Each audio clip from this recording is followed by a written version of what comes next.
and we talked about tax cuts, and we debated healthcare, and we debated how much the government should spend on helping people versus how many tax cuts we should give to rich people. And that was the case for most of our lives through 2012, through Obama's second term, right? And because that was the central debate in American politics, that was the debate that would get covered. And even though we didn't have the same right-wing media ecosystem then, we got that debate covered because the Republicans wanted to talk about it, we wanted to talk about it, and that's what the media covered. Now, the central debate in American politics is over identity. It is over democracy itself. It is about all the crazy shit Donald Trump does and says and threatens and then doesn't do and then does do.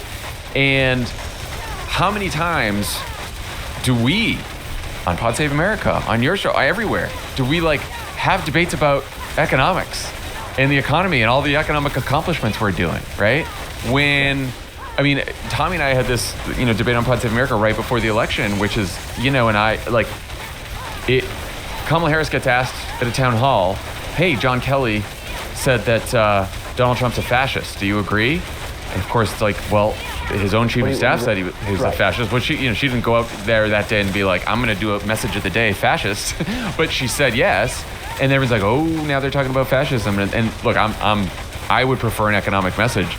I thought at the time, I'm like, look, the media only covers culture wars, identity wars, Trump is a fascist stuff, democracy at stake stuff. The liberal side, we all talk about that. We don't spend a lot of time talking about the economy. So to have an economic message break through in a way where not only people who pay a lot of attention to politics, but people who barely pay attention to politics understand it, requires more than talking about your list of very good economic policies or your list of very good economic accomplishments. Because Democrats have done a lot to help working middle-class people get people out of poverty over the last 4 years even. Joe Biden's done more than a lot of presidents. But if you're someone who hasn't been helped, right? Maybe the capping insulin doesn't personally affect you, right? Yeah. Maybe you didn't experience the child care tax credit, or you did, and now you're pissed that it expired, and you don't know why it expired. But you're blaming the guy in charge. And you blame the person in charge. And so for the people who have not been helped, the people who have experienced hardship over the last year because of inflation, I don't know. Well, we have to have an answer for them on why. If we haven't helped them, then we have to have an answer about why we haven't been able to help them. And that answer, which I think is a good one, which is we had a bunch of Republicans standing in the way. They voted against it. But that has, before we figure out a mechanism for getting that message to them, that has to be, we just have to live that every day in a way that's I'm thinking about Trump's next 4 years, and he's going to do a lot of crazy shit. Some of it's going to be really scary. Some of it could be really scary. Some of it could really hurt people that doesn't have to do with economic stuff. But I'm thinking, okay, everyone who voted for Trump, or a lot of people, they thought, well, I don't like him, but I had more money in my pocket when he was president, and so maybe I'll just close my eyes and not pay attention to Donald Trump and just enjoy the Trump economy. Well, now for the next 4 years, we got to be like, hey, how are you feeling about the Trump economy? Do you feel like you have more money in your pocket? Do you know that Democrats wanted to lower your health insurance premiums or lower your prescriptions even further, and Donald Trump is saying no? Do you know that Democrats wanted to give you a tax cut, but Donald Trump wants to give it to the richest people? Over and over and over again. And if we all started saying that on all of our programs, then maybe the media would cover it more.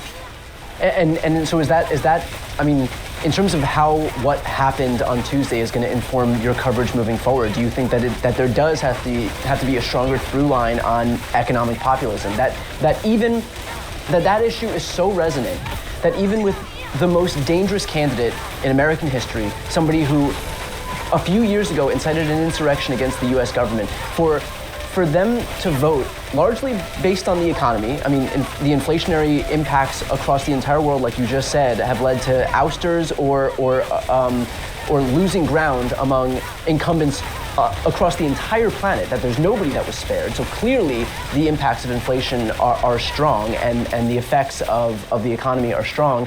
And so knowing how resonant that issue is with voters, like, is that gonna inform how you guys do your jobs moving forward? And so, like, there always has to be and the economy aspect to everything that you do? I mean, look, I think that's right to an extent. I also think I'm using the economy as an example because inflation was such a big issue in this election. But I think in general, it doesn't just have to be an economic issue that we're talking about. It does have to be an issue that has a tangible effect on people's lives, something that they can feel, right? There is a reason the Democrats did so well in midterms and special elections after Dobbs, because, like, losing access to reproductive freedom is something that affected people's lives and their families. Yeah. And so that issue could be a resonant issue for people, right? And yeah. I do think it's one thing if Donald Trump is dealing with the border and Kamala Harris said she was going to deal with the border too, and Joe Biden did deal with the border in his last, that's one thing. If Donald Trump is going into communities and ripping people away from their families who've lived here for years and are working and are paying taxes and are doing everything right and following the law, and that just because they're immigrants that he is deporting them and tearing families apart, I think that will matter to people too, and that's something that we should talk about as well, right? But I do think we've got to think about how are people who are out there barely paying attention to politics, how are their lives being affected by what we're saying, what Donald Trump's doing, what we're proposing? And we just have to keep those folks in mind, because those are the people that we're losing, either because they're not paying attention or because they're finding Donald Trump's demagoguery and the demagoguery they hear on right-wing media, they're finding that appealing. And our question is, like, if we're going to win them back, we have to speak to their personal concerns about their lives, whether that's economic, whether that's reproductive freedom, whether that's deportations, whatever it may be. That's what we got to speak to.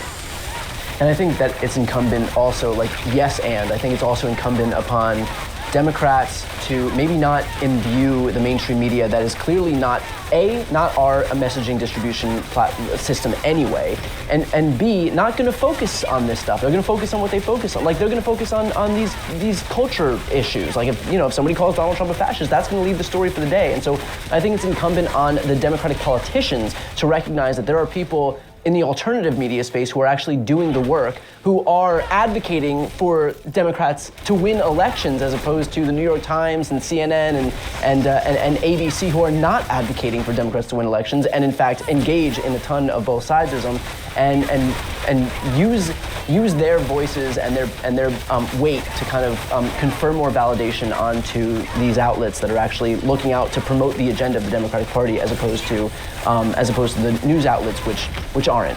And by the way, even if the New York Times, all the headlines were perfect and all of their stories were written exactly how we want them to be written as Democrats and anti-Trump, like the whole anti-Trump coalition, right? And same thing with the Post, same thing with CNN, same thing with NBC. It wouldn't matter that much, because their reach is so much different, and their reach now is college-educated, people who pay close attention to the news and politics. And guess what? Democrats have those. We have those voters.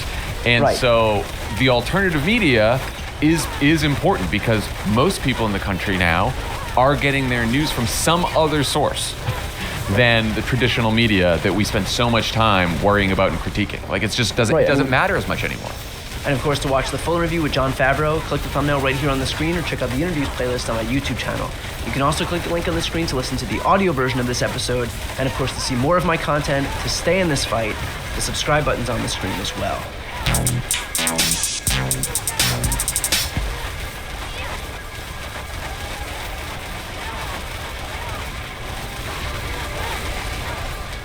Hey, I am joined now by the anchor at Fox LA and the host of California's biggest statewide political show, The Issue Is, Alex